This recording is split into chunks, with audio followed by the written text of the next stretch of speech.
Shalom, shalom! Seja bem-vindo a mais um devocional. Hoje nós vamos começar mais um estudo simplesmente profundo nas Escrituras Sagradas.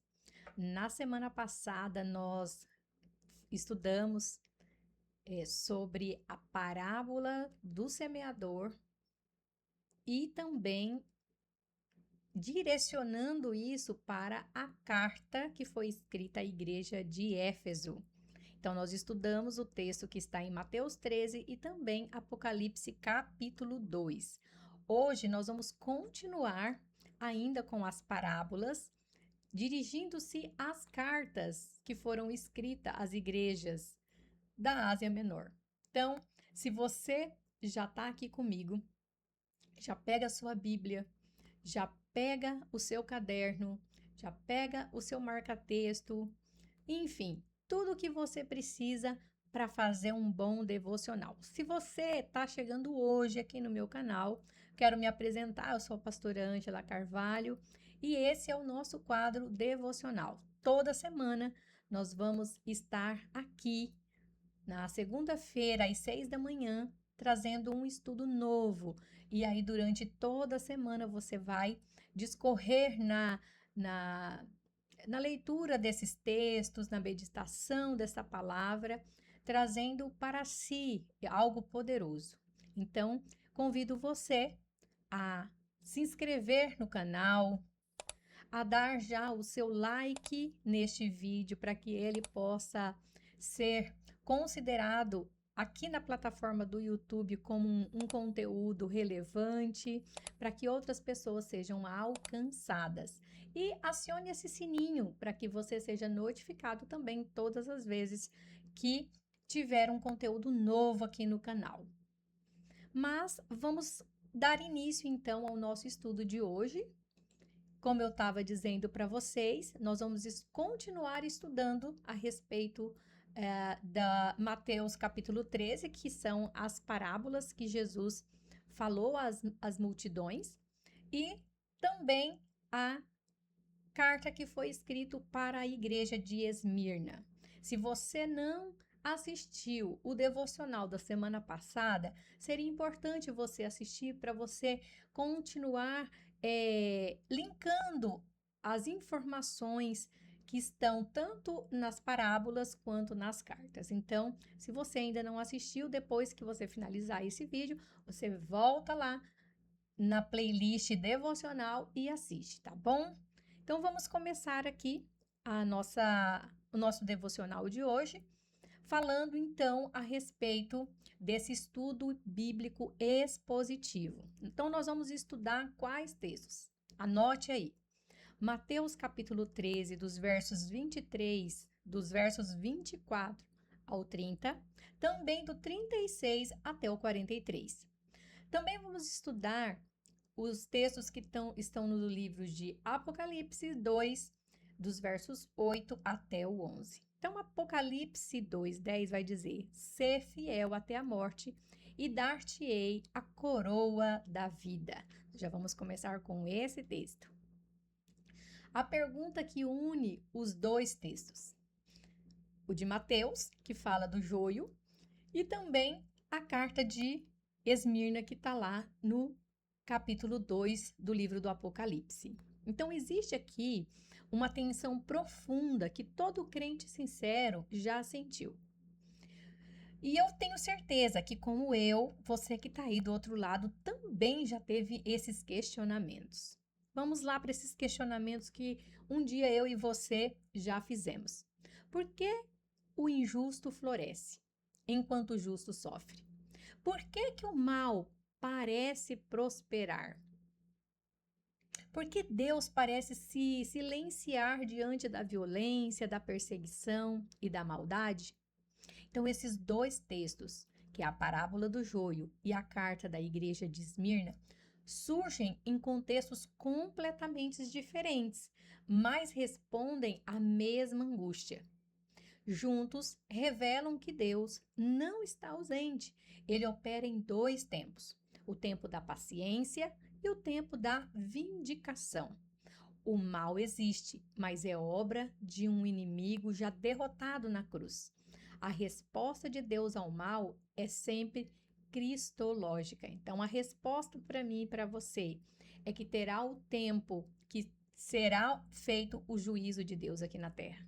Então, não é que Deus se silencia, é que existe um tempo para isso e nós vamos estar estudando isso hoje no devocional. Então, vamos continuar aqui os nossos estudos. Vamos falar um pouquinho sobre o contexto dessa parábola, que é a parábola do joio. Jesus, ele proferiu esta parábola em Mateus 13, logo após a rejeição dos fariseus. Ele havia começado a ensinar em parábolas, formas veladas de revelar os mistérios do reino dos céus. Apenas aqueles com ouvidos para ouvir. Então, aqui eu já quero de antemão falar para vocês que essa parábola do joio, ela, de forma escatologicamente falando, por que eu estou falando isso agora aqui para vocês? Porque é importante. Vocês sabem que o que eu mais gosto de estudar é a parte escatológica da Bíblia. E essa parábola, ela acontece justamente quando Jesus ele recebe uma rejeição dos fariseus. Ou seja, o próprio povo dele rejeitou. Então, a gente entende que essa parábola ela foi falada para o povo judeu. Então, escatologicamente, nós vamos entender que essa parábola foi escrita para o povo judeu, não foi para a igreja. Porém, nós podemos usar essa parábola, como nós vamos usar hoje, para fazer uma reflexão da igreja, de tudo que nós estamos vivendo, como, por exemplo, responder as perguntas por que o mal prospera. Porque todos nós já tivemos esse questionamento, né? Não podemos ser hipócritas, porque todos nós já fizemos essa pergunta. Então, é importante você já anotar e fazer uma observação, que essa parábola, ela foi escrita para os judeus, porque foi justamente quando os judeus, os fariseus, que era o povo de Jesus, o rejeitou. E, então, dito isso, vamos continuar aqui para o nosso devocional, que não é para falar sobre escatologia, mas sobre uma reflexão para a nossa vida cristã.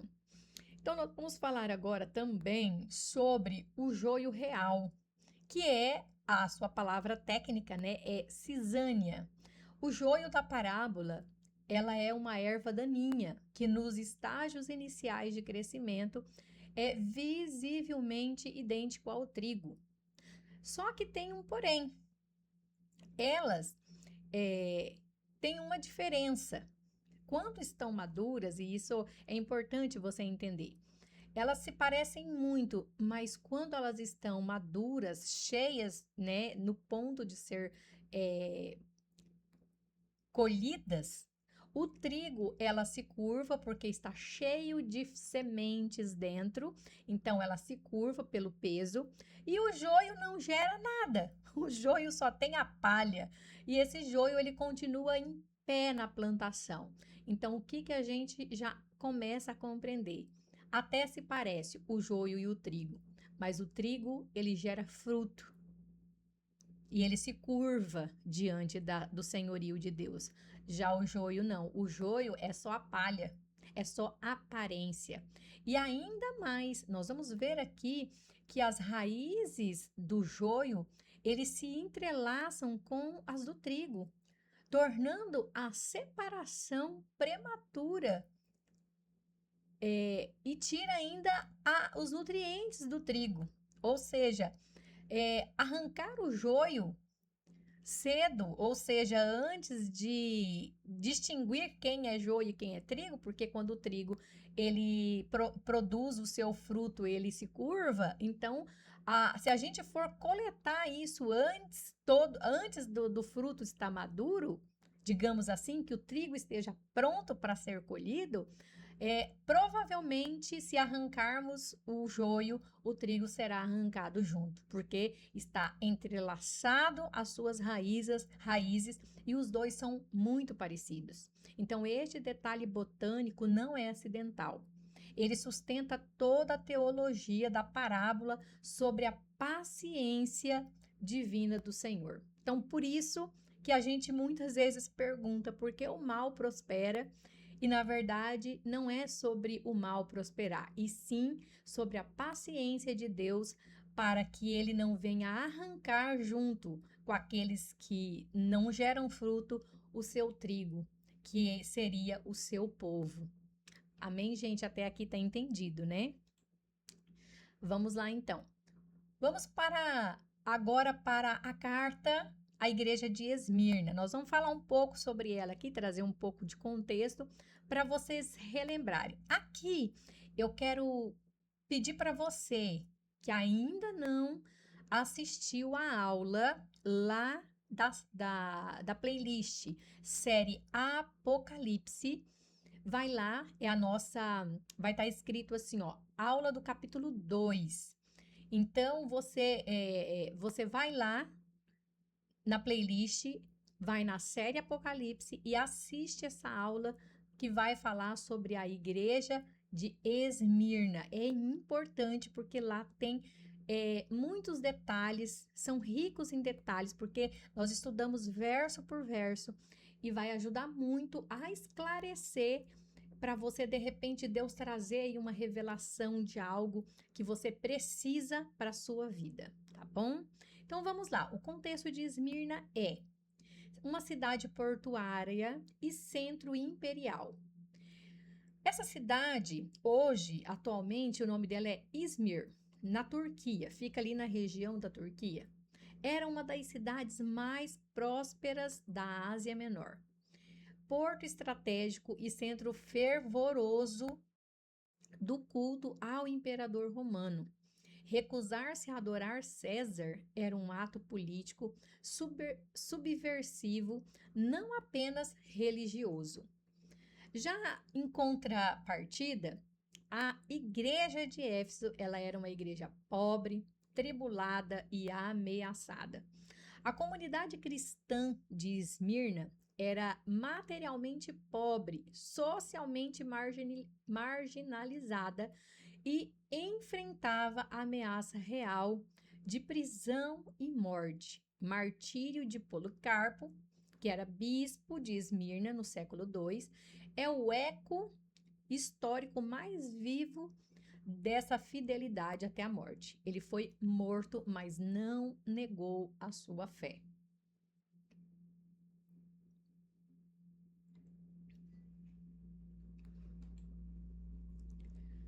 Agora, nós vamos falar um pouquinho, nós vamos voltar agora que nós demos esse contexto ali da igreja de Esmirna. Nós vamos agora falar um pouquinho sobre a narrativa da parábola do joio. Primeiro, qual é a boa semente do joio?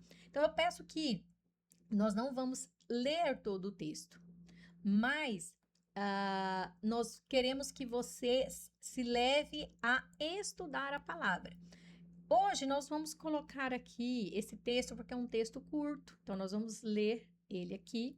Deixa eu só colocar a Bíblia aqui para nós. Só um minuto.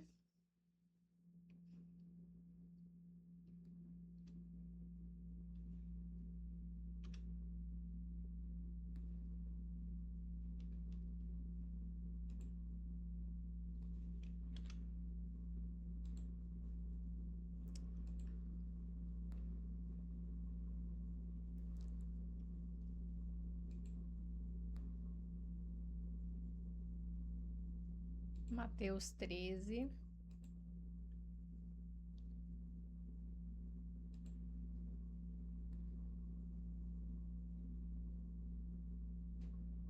Aqui, a parábola do joio. Vamos ler então aqui o texto?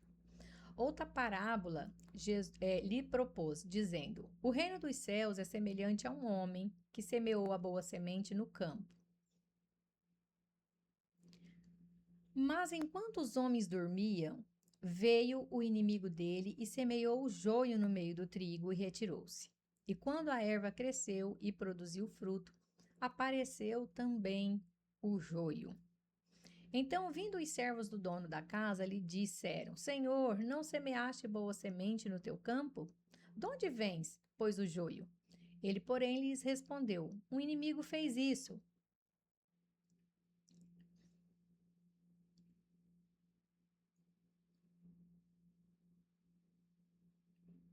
Mas os servos lhe perguntaram: Queres que vamos e arranquemo-nos o joio? Não, replicou ele, para que ao separar o joio, não arranqueis também com ele o trigo. Deixai-os crescer junto até a colheita. E no tempo da colheita, direi aos ceifeiros: ajuntai primeiro o joio, presta atenção nisso que é muito importante. Ajuntai primeiro o joio. Quem vai ser tirar do primeiro aqui é o joio. Atai-o em feixes para ser queimados. Mas o trigo eu recolho, mas o trigo recolho no meu celeiro. Ou seja, aqui existe algo que é importante que depois nós vamos falar mais um pouquinho lá na frente, tá? Então vamos voltar aqui para a nossa outra tela para a gente poder falar aqui a respeito dessa narrativa dentro do texto de Mateus, capítulo 13, tá? A boa semeadura, então, foi um homem que semeou a boa semente em seu campo. Seria o proprietário, um ato intencional de um proprietário que conhece a sua terra. 2. O inimigo age na escuridão. Enquanto os servos dormiam, o inimigo vem à noite e semeia o joio e o trigo. Essa noite aqui, a gente vai entender que é o inimigo, a noite, a escuridão, aquele que está fora da luz, que é Jesus. Então, dito isso, eu falo em relação ao próprio Satanás, tá? E a mistura se revela. Quando o trigo ele brota, aparece o fruto. Os servos percebem o joio misturado. Mas eles perguntam: queres que vamos e arrancamos?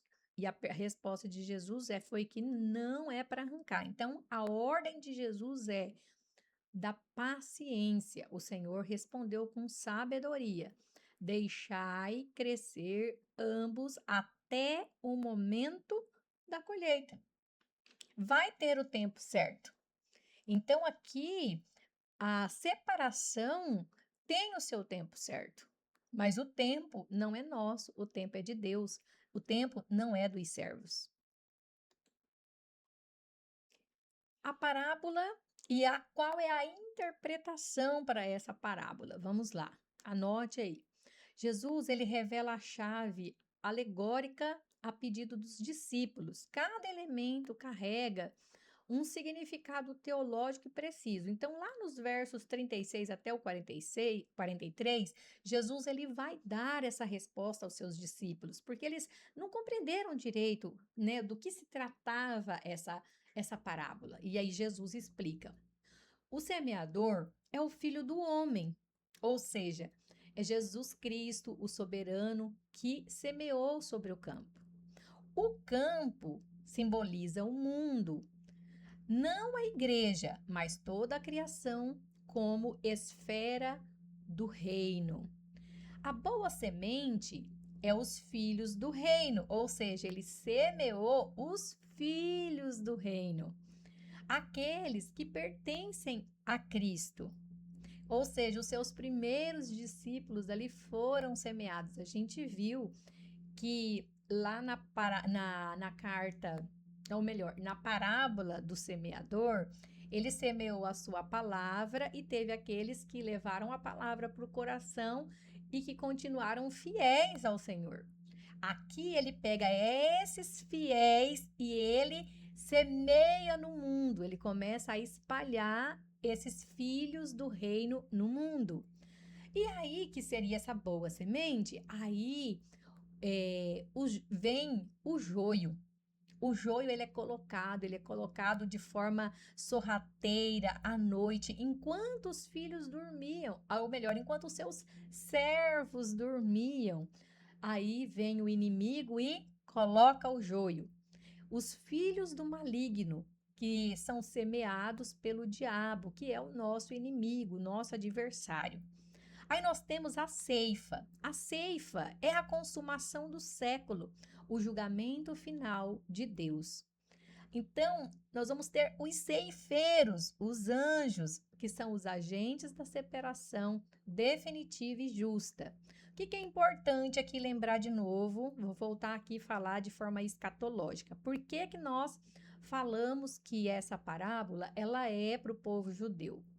Primeiro, nós vamos entender, olhando para a carta a Esmirna, vai dar a resposta para nós de assertiva de ser o povo judeu. Porque, ó, presta atenção.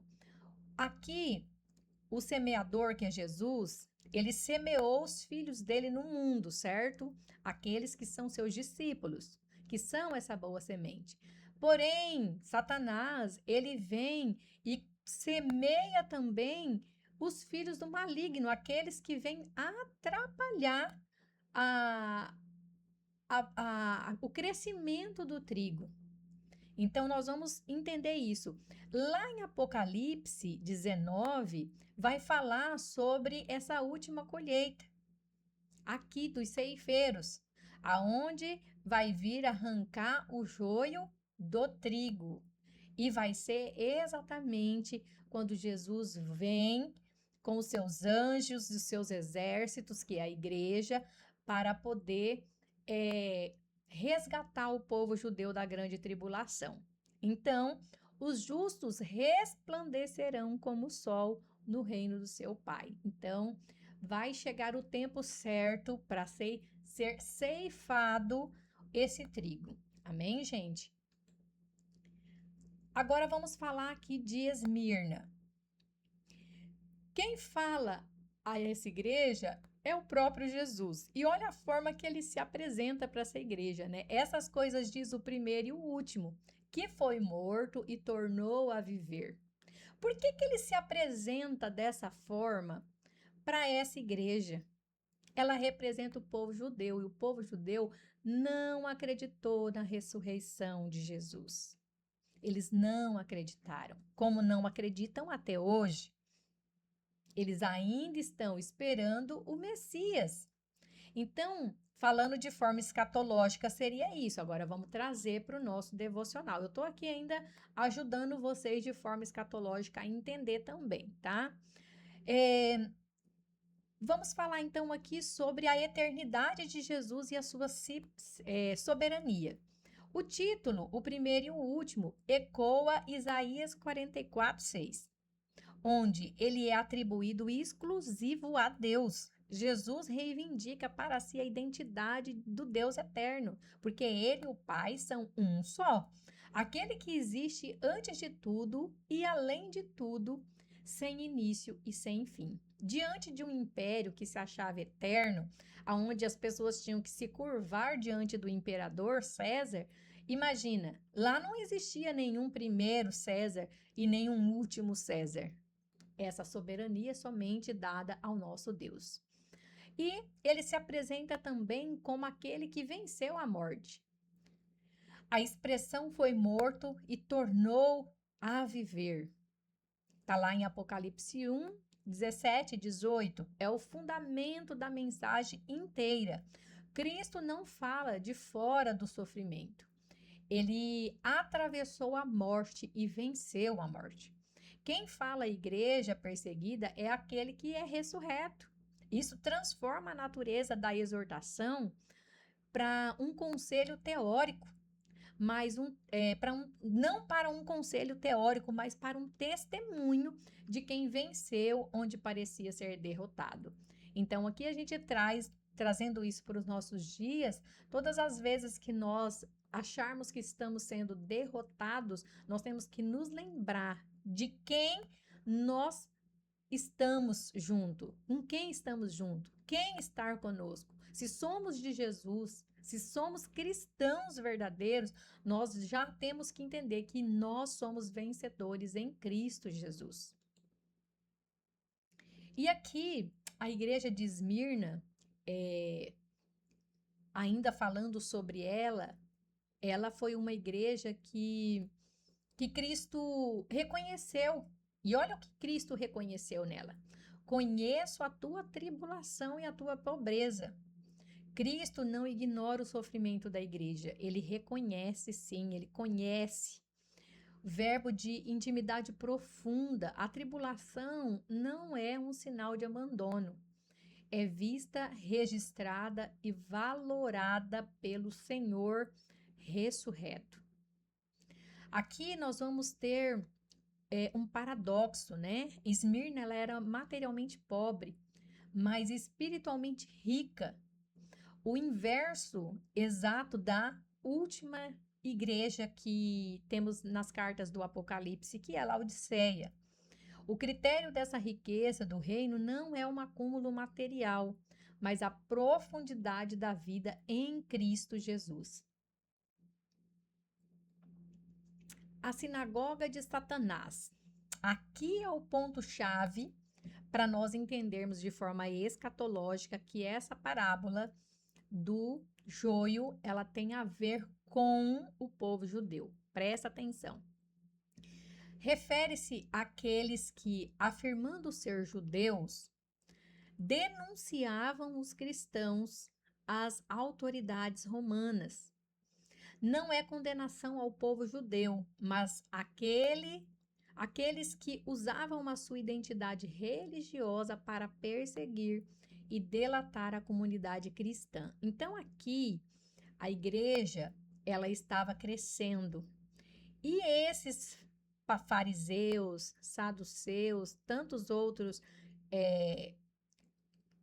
como que eu posso dizer, seitas religiosas que tinha no tempo ali da igreja primitiva, elas começaram a denunciar. Eles se diziam judeus e não eram judeus, porque judeus são filhos do reino.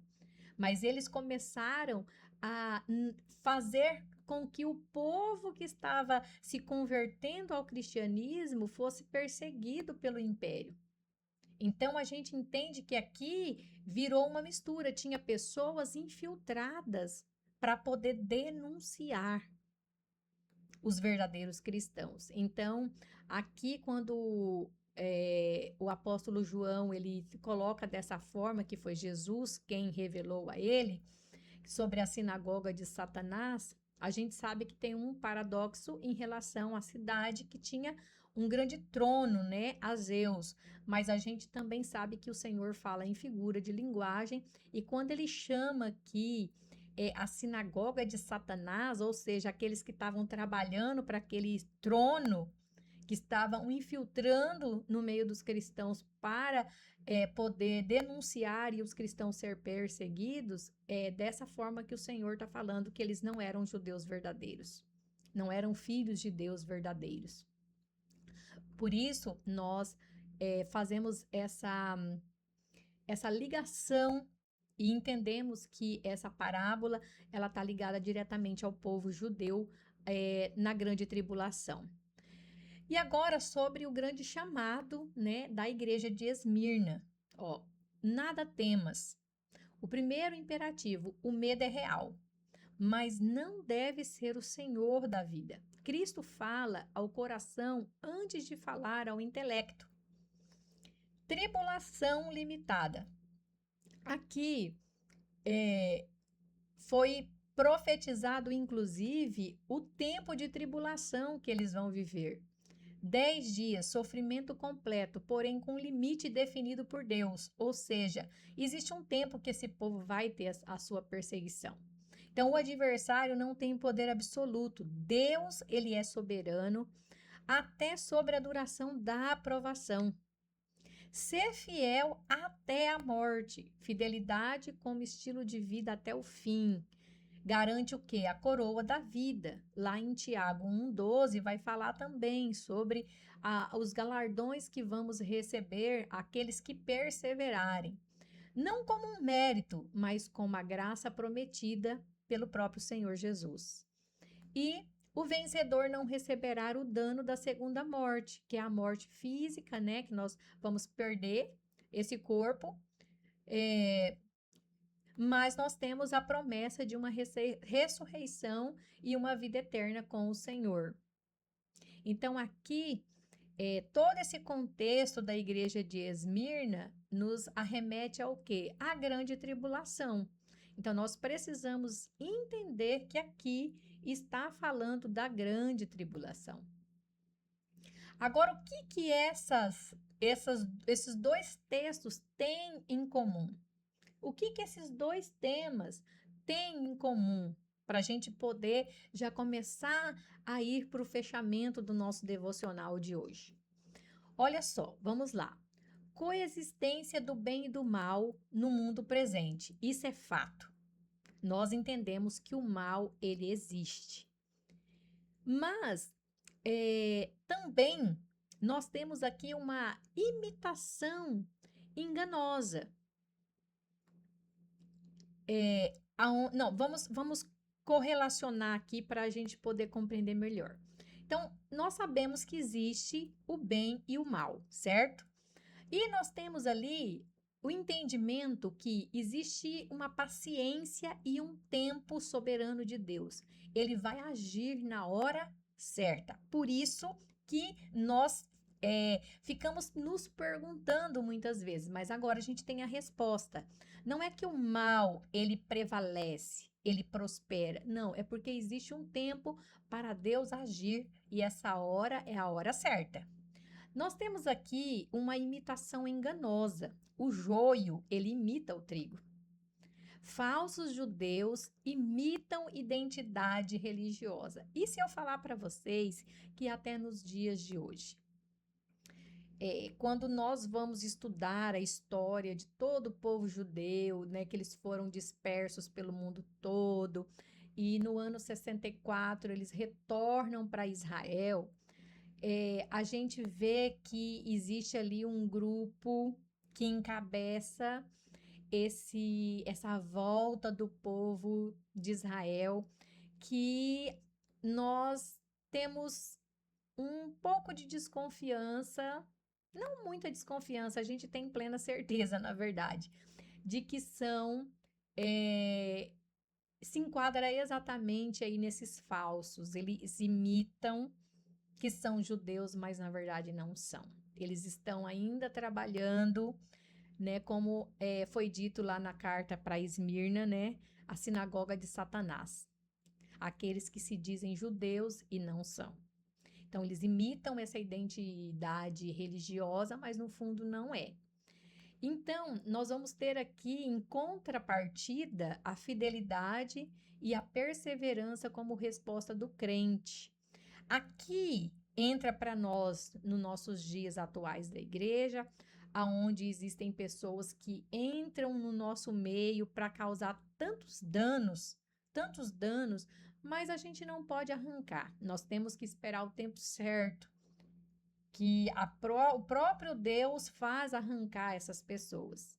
E não vai ser na grande tribulação. Ele faz isso durante a nossa convivência. Eu falo isso com bastante propriedade, porque sou pastora local e, né, auxilio meu marido, que é o pastor da igreja local, e nós nos deparamos com muitas situações difíceis, pessoas que vêm para a congregação, que se infiltram ali no meio, dizendo-se crentes, mas com atitudes que não revelam a sua fé, pelo contrário, mas que nós, graças a Deus, nunca precisamos expulsar ninguém, arrancar ninguém do nosso meio. A gente ora e o próprio Senhor remove essas pessoas do nosso meio. Mas aqui ele está falando, e claro, a gente compreende que a gente está sendo obediente a esse ensinamento de Jesus, mas aqui essa fidelidade, essa perseverança, ela está relacionada mesmo àqueles que vão crer lá na grande tribulação. Lá quando o anticristo se levantar contra o povo de Deus. Lá nós vamos saber quem de verdade são os crentes, aqueles que acreditam em Deus. Porque os judeus verdadeiros, eles se curvam ao Senhor, eles não vão se curvar ao homem. Então, aqui a gente vai ter o anticristo se levantando e o povo de Deus, realmente aquele que é fiel, vai perseverar até o fim. Por quê? Porque nós temos uma certeza da separação final do trigo e do joio que será levado à fornalha ardente, que é a segunda morte.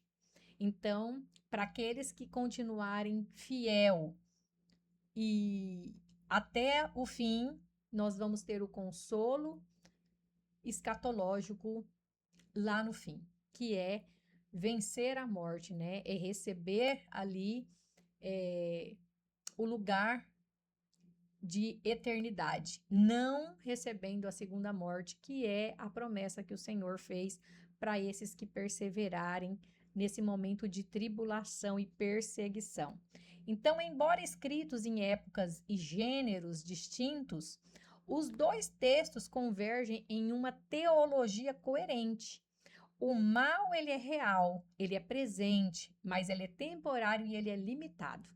Deus, ele é paciente porque a sua soberania não está ameaçada. A fidelidade do crente é a resposta correta ao presente e a esperança escatológica é o seu sustento. Amém? Eita, é muito importante tudo isso, tá? Então vamos ver aqui quais são as diferenças que a gente consegue absorver aqui em todo esse cenário. Vamos lá. Nós vamos ter aqui nós vamos ter os aspectos da parábola do joio e também da carta à igreja de Esmirna. Então, lá, qual é o cenário? Na parábola do joio, nós vamos ter o mundo como campo e a igreja como um local específico. Nós vamos ter aqui a postura do crente. Lá na parábola, ele espera paciente. Na carta de Esmirna, ele tem resistência ativa, ou seja, ele vai ter que ser fiel até a morte. Aqui o aspecto sobre o adversário, lá na parábola do joio, é o diabo, né? Aquele que é um agente oculto e noturno, ele age sorrateiramente. E lá na carta de Esmirna é adversários visíveis, ou seja, é o império e os delatores. Gente, isso aqui, quando a gente olha aqui, ó, adversários visíveis e império delatores, a gente já olha isso aqui olhando para o cenário escatológico. Não tem como não olhar. O anticristo representando o império e os delatores, aqueles que vão entregar os seus irmãos judeus. Como foi no tempo de Esmirna, né? Eles se infiltravam como falsos judeus e entregavam os seus irmãos. Qual é a recompensa? Dentro da parábola do joio, existe um celeiro que é o reino do Pai. E para a carta de Esmirna, a coroa da vida.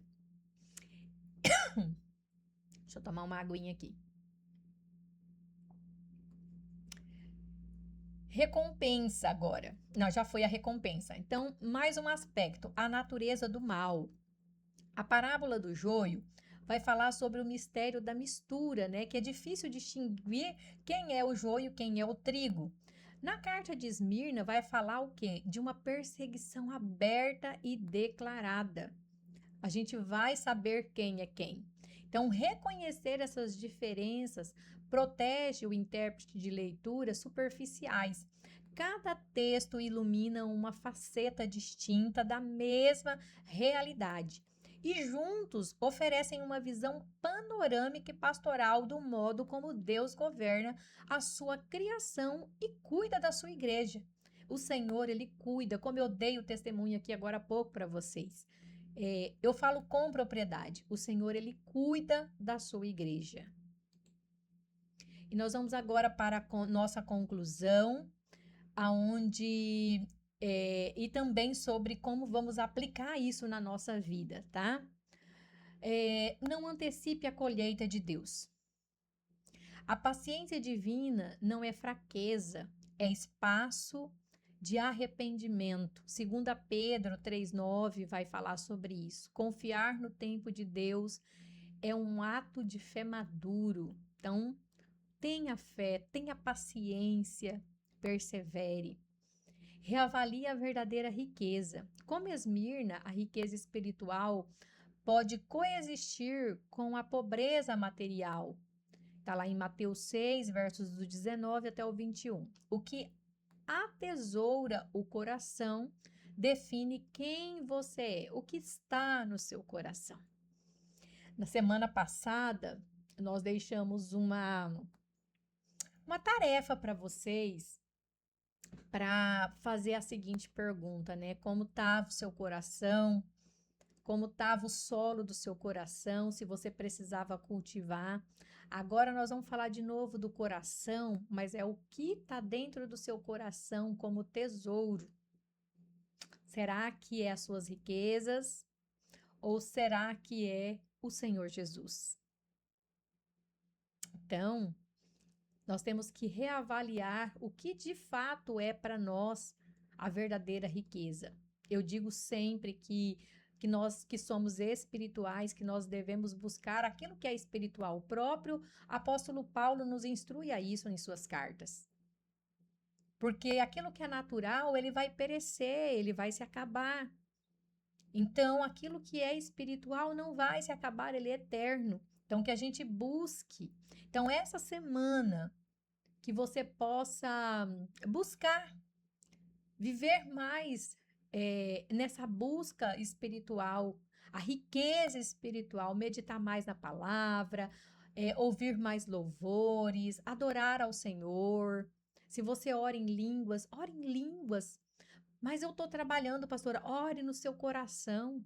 Ninguém precisa ouvir, o Senhor está ouvindo.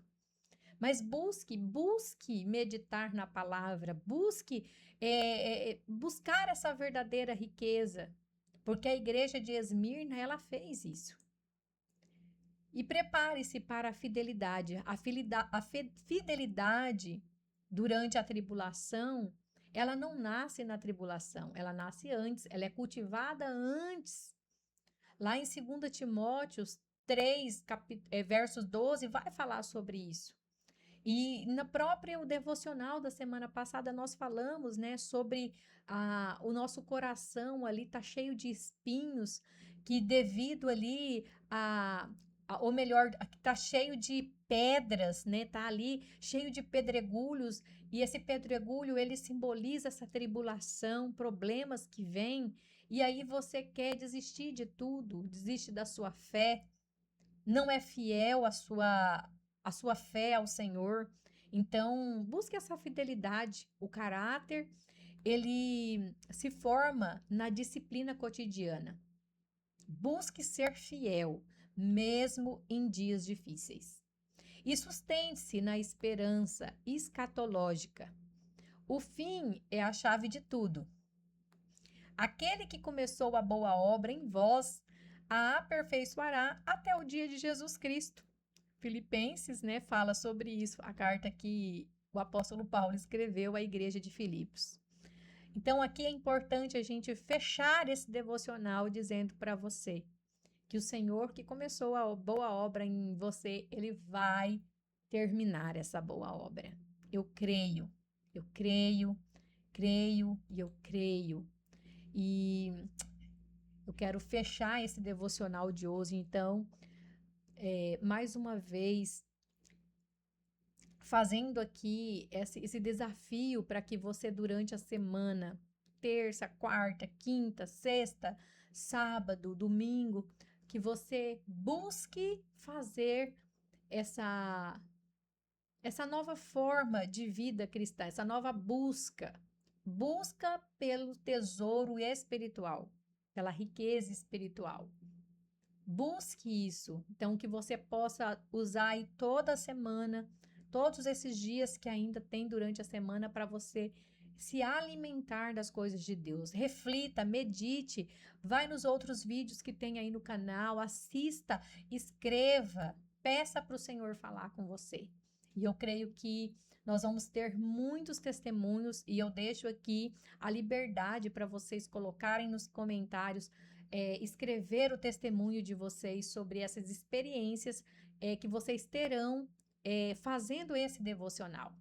Tá bom? Peço também agora, já finalizando, que vocês possam compartilhar esse vídeo, que vocês possam se inscrever se você ainda não é inscrito no canal, se inscreva e compartilhe com quem você achar que precisa ouvir essa palavra, que precisa ter conhecimento da palavra.